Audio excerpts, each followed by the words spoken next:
Let's start with the very latest controversy, the approval of the finance minister designate. Of course, it's not substantive, kind courtesy of your consensus building on the committee and on the floor.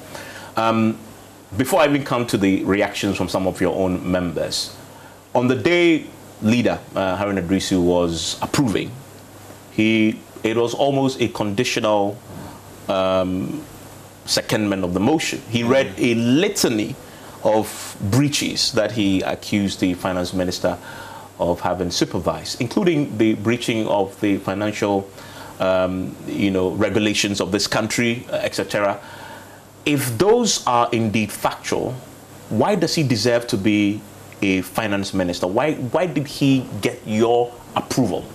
Well, I mean, let me admit, I don't want to go into these things. I mean, I have a style. Parliament closed last night. I closed the chapter on those things. Fortunately, we held a Council of Elders meeting with our party hierarchy this morning. We promised to forge ahead, open a new chapter, like the screen of your car when you are driving here. The screen in front of you is bigger. The rear are very small, just for you to be able to reflect on what is happening behind you. But it's not for you to be looking back.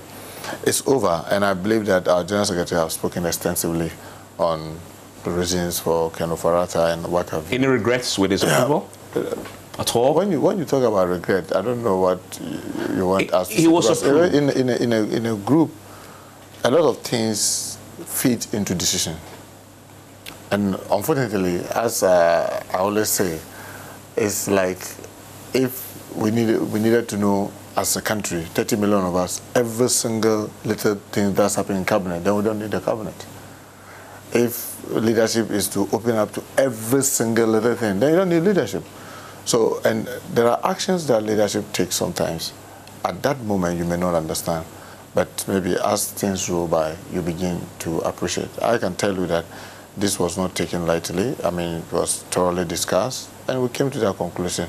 And I don't want to be talking about the nitty-gritty of them. Yes, we have some concerns. I mean, you have the McKinsey, you have the PIAC report, you have other issues that during the vetting, he did promise that he was going to finish the house, and we needed to have it. But you see, the house was also scheduled to rise yesterday, and if we don't carry on and finish the business, what would mean that we'll continue to hang around here. Easter is almost coming. So in the wisdom of the leadership, yes, we'll do this subject to this. And some of them, he's promised to make sure that he meets the PIAC, and then they reconcile the figures latest in a month and report to the House.